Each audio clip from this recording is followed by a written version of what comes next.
programs actually reach the right people, and they can address the systemic issues causing poverty and inequality. It's about making a tangible difference. It is.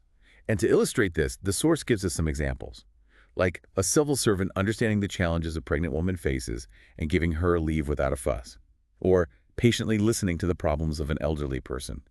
Not just listening, but understanding their struggles and wanting to help. Those might seem like small things. They might, but they build trust. They show people that the system cares. They do. It humanizes the system. Exactly. And the source breaks empathy down into different types: cognitive, emotional, and affective. Okay, so cognitive is about intellectually understanding someone's perspective. Emotional is about sharing that experience. And affective is what motivates you to help. Yes, that journey from understanding to feeling to action. Yes. And that shows how empathy is more than just a feeling. It involves our thoughts, feelings, and what drives us. It does. And how does this relate to something like, positive discrimination? That's a great question. The source says empathy is crucial for understanding the need for positive discrimination and making sure it works. It's about stepping into the shoes of those who've been marginalized and making policies that meet their needs. So we see why those policies are needed. Exactly. The source also talks about empathy and emotional intelligence. Emotional intelligence is about understanding your own emotions and those of others and managing them well. It's important for leadership, communication, building relationships, all crucial for good governance. It makes sense. Yeah. A civil servant needs to be able to deal with tough situations and diverse communities. Absolutely. By developing emotional intelligence, they can communicate better, negotiate, and be more compassionate leaders. They can build trust and create a better work environment. And what about empathy and, broader things like inclusive growth? That's a great point. The source talks about that too. Inclusive growth is about everyone benefiting from economic growth, not just a few. And empathy helps achieve that by breaking down stereotypes and prejudices. When we're empathetic, we see the value in diversity and make policies that benefit everyone. It's about leaving no one behind. Exactly. Now let's focus on compassion. Okay. The source highlights how compassion takes empathy and sympathy a step further, moving beyond understanding and feeling to action. Right. Compassion is being moved by someone suffering enough to want to actually help them. And the source talks about compassion as key to creating a citizen-friendly government. That's about building a culture where people's needs come first. Right. It's about treating everyone with respect, listening to their concerns, and taking steps to address them. And seeing people as individuals, not just cases or numbers. Exactly. The source also says, and I think this is powerful, social justice can't happen without compassion. Especially towards those who are most vulnerable. It's about more than just acknowledging that inequality exists. It's about doing something to make things fair for everyone. Right. And then the source breaks down compassion into 5 parts. Okay, what are they? First, you have to recognize that suffering exists. Then, understanding that suffering is something we all experience, it's universal. Third, actually feeling for the person suffering, going beyond intellectual understanding. So feeling it with them. Yes. Fourth, being able to sit with any uncomfortable feelings that come up, like sadness or anger. And lastly, taking action to ease the suffering. So that's where compassion becomes real, right? Yes, it's about putting empathy into action. And the source talks about the components of compassion, too. Okay. Things like sensitivity, being aware of the suffering around us. Empathy, which we've talked about. Motivation, that drive to help. Non-judgmental thinking. And emotional balance, being able to manage our own emotions so we can respond to others suffering with compassion and a clear mind. So it's all connected, our thoughts, feelings, and actions. Compassion is a whole human response, not just a feeling. Exactly. And to clarify the differences between sympathy, empathy, and compassion, the source gives us this helpful table. Okay. Sympathy is understanding someone's feelings without necessarily feeling them yourself.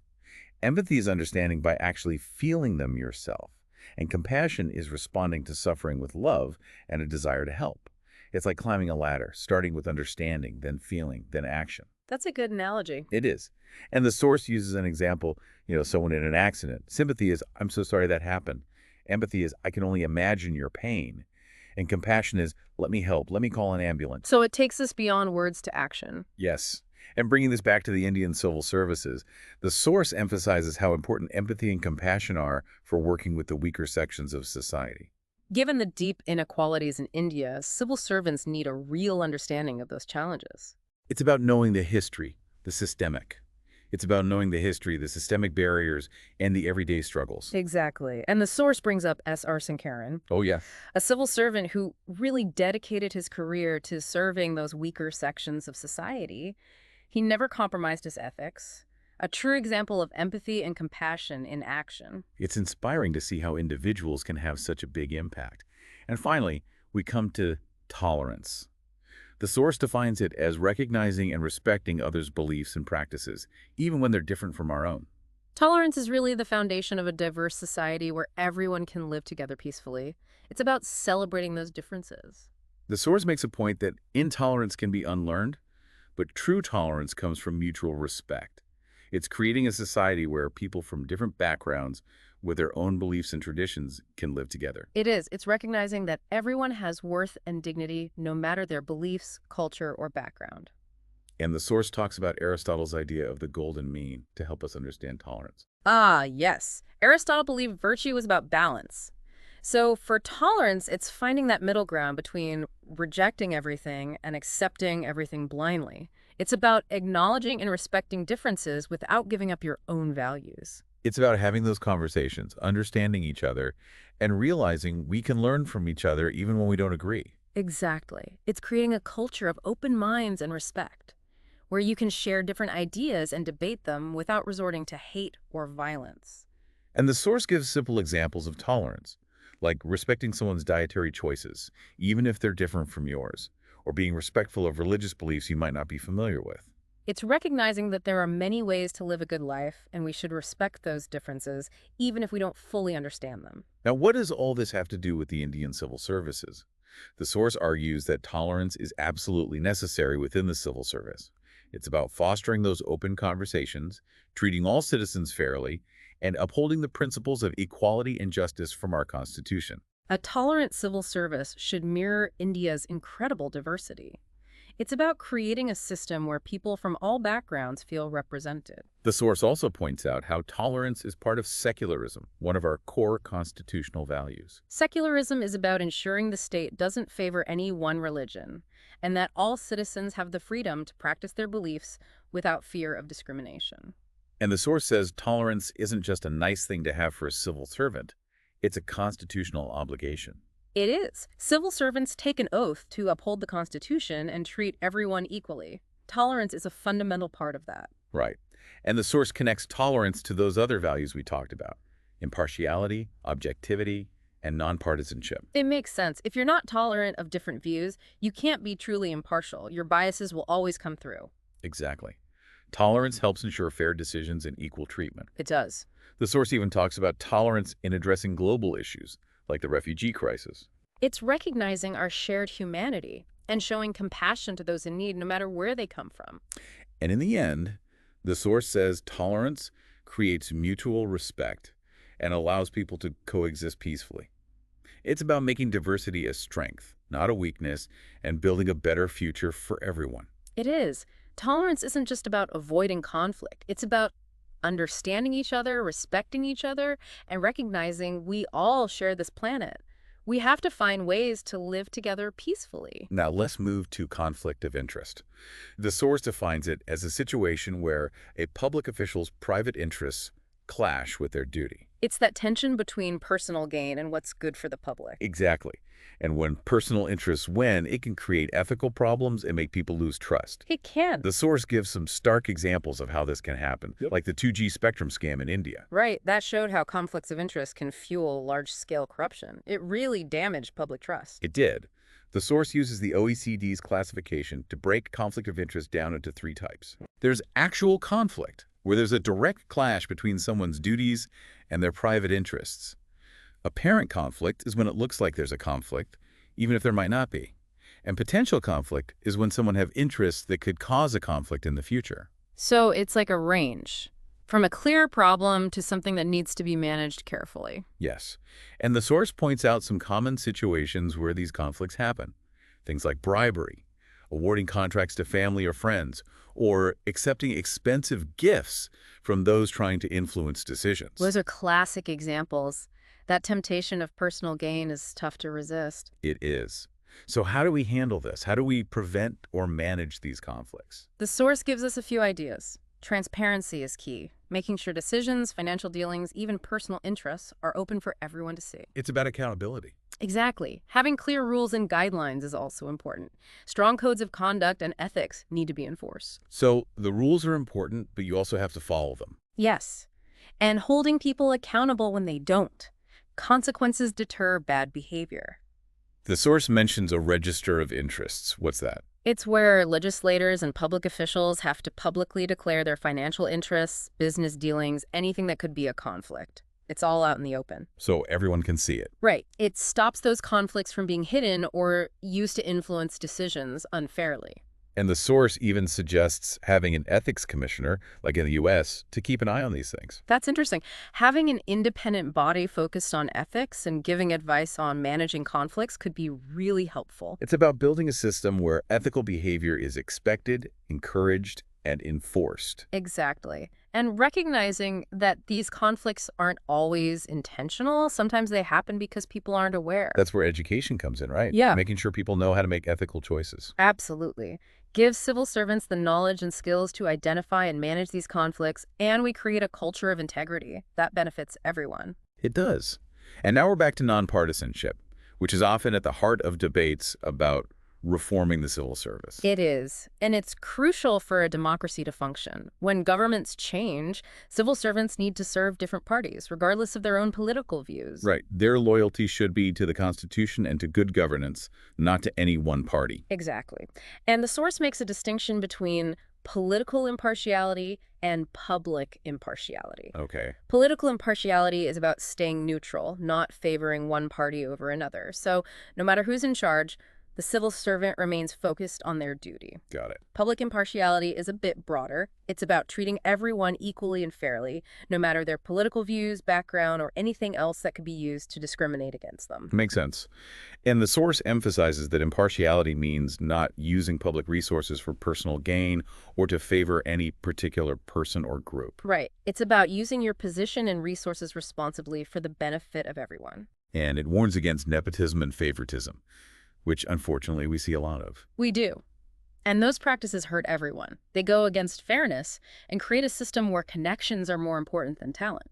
It makes people lose faith in the system. It does. Now, on to dedication to public service. Okay. The source says it's more than a job.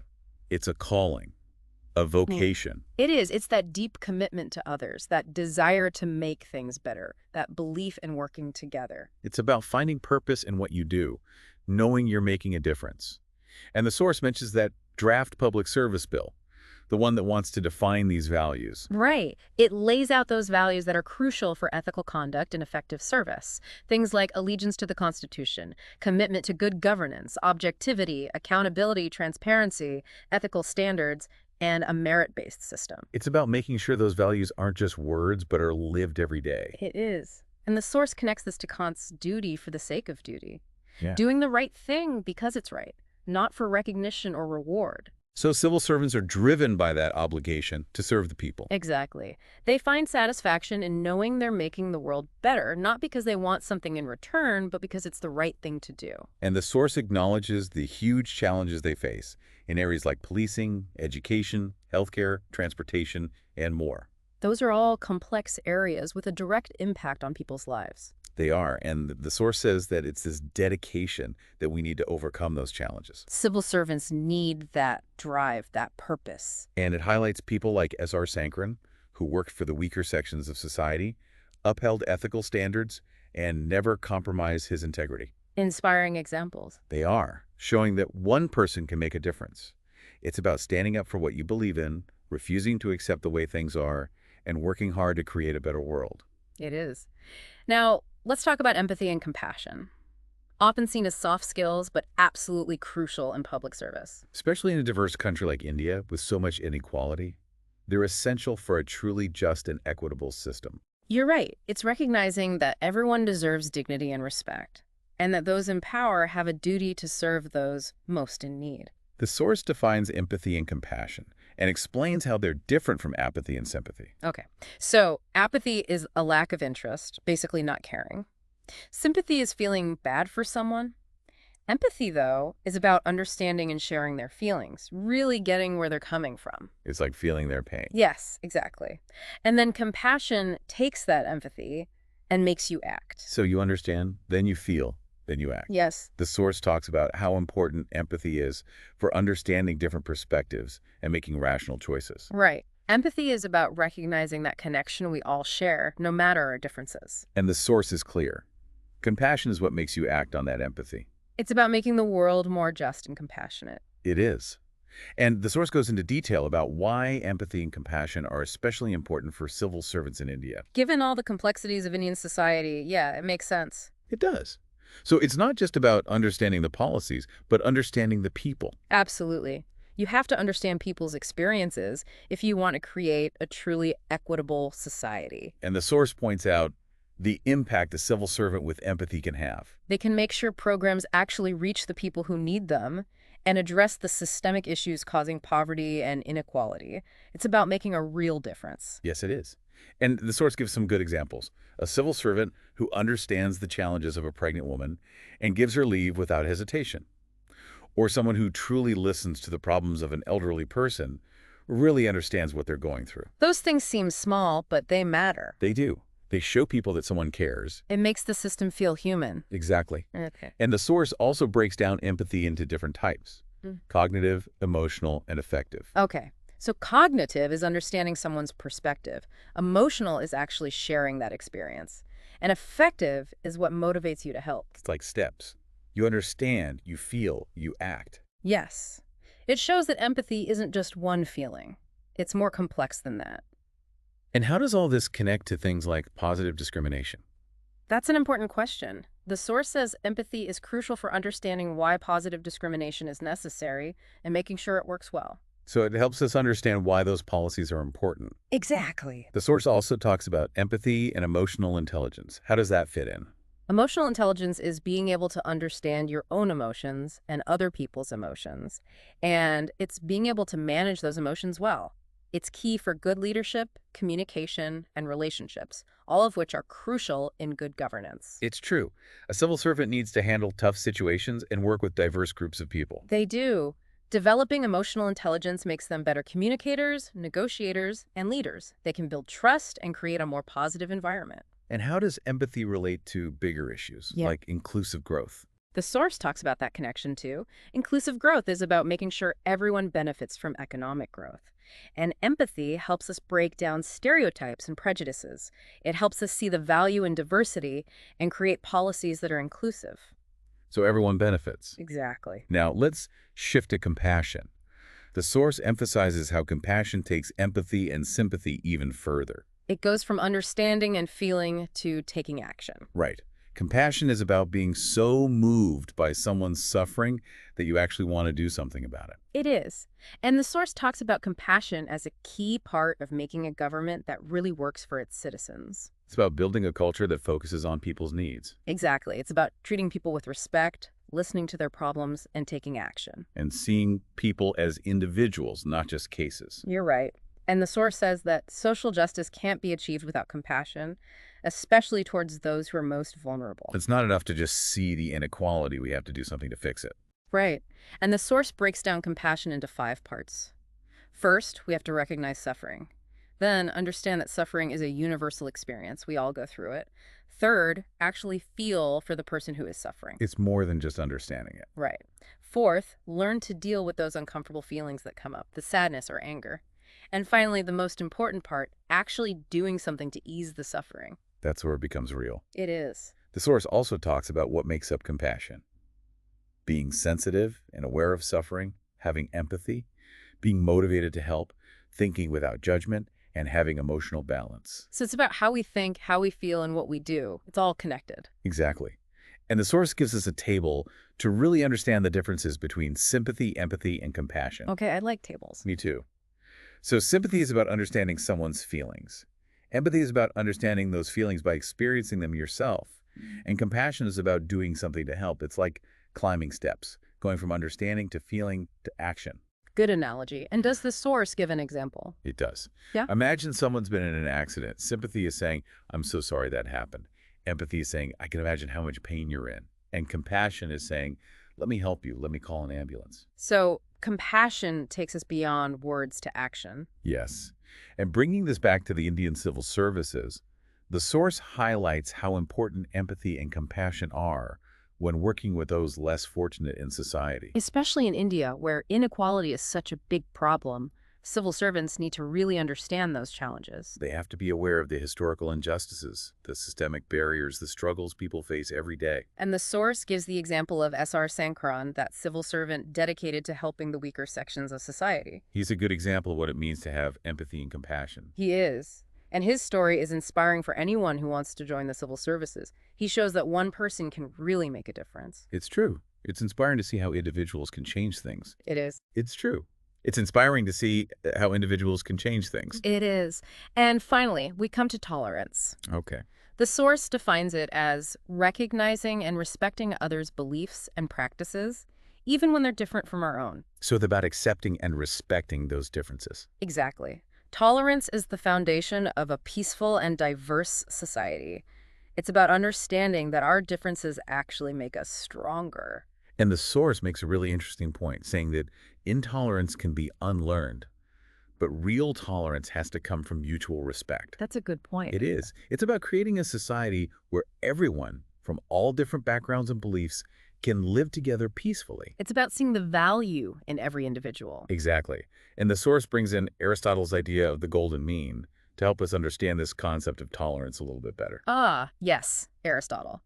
He believed that finding balance was key. Right. So with tolerance, it's about finding that middle ground between completely rejecting something and blindly accepting everything. So it's not about agreeing with everything, but respecting those differences. Exactly. It's about being open-minded, having those conversations, and maybe learning something new, even if we don't agree. Right. And the source gives some simple examples like respecting dietary choices that are different from our own or religious beliefs we might not be familiar with. It's about understanding that there are many ways to live a good life, and we need to approach those differences with respect. And how does this apply to the Indian civil services? Hmm. The source argues that tolerance is absolutely essential for the civil service to function well. It helps foster open dialogue, ensures fair treatment for everyone, and upholds the values of equality and justice. A tolerant civil service is one that reflects the diversity of India, a place where everyone from all backgrounds feels represented and respected. And the source also points out that tolerance is part of the idea of secularism, a core value in our Constitution. Secularism is about the state not favoring any religion and ensuring that everyone has the freedom to practice their beliefs without discrimination. Exactly. And the source makes it clear tolerance isn't just something that would be nice for a civil servant to have. It's a duty. It's a constitutional obligation. It is. Civil servants have sworn to uphold the Constitution and treat everyone equally, and tolerance is a big part of that. Right. And the source links tolerance back to those other values, Mm. impartiality, objectivity, and nonpartisanship. It all ties together. If you're not tolerant of different views, you can't be truly impartial. Right. Your own biases will affect your decisions. They will? So tolerance is really key to making sure everyone is treated fairly and decisions are made fairly. It is. And the source even talks about the role of tolerance in dealing with global problems, like the refugee crisis. It's about recognizing that we're all human and offering compassion to those in need. And the source concludes that tolerance leads to mutual respect and allows everyone to live together in harmony. It's about seeing diversity as a good thing, not a bad thing, and working together to create a better future for everyone. Exactly. Tolerance isn't just about avoiding conflict. It's about building understanding and respect. It's recognizing that we all share this world and need to find a way to live together peacefully. Well, that brings us to the end of our deep dive into reforming the Indian civil services. We've covered a lot of ground. We have. We've explored the history, the values, the challenges, and the people who've dedicated themselves to public service. It's been quite a journey. It has. For those of you hoping to join the Indian Civil Services, we hope this deep dive has given you some insights and a better understanding of the ethical aspects of public service. Remember those values: integrity, honesty, objectivity, empathy, compassion, and tolerance. These are not just ideas. They are practical guidelines to help you navigate the complexities of governance. And for everyone listening, regardless of your career path, I think these values are important for all of us. They are. They remind us that ethical conduct matters in everything we do, It does. and that each of us has a role to play in making the world a better place. We do. Thank you for joining us on this deep dive. We hope you found it insightful and thought-provoking. Until next time.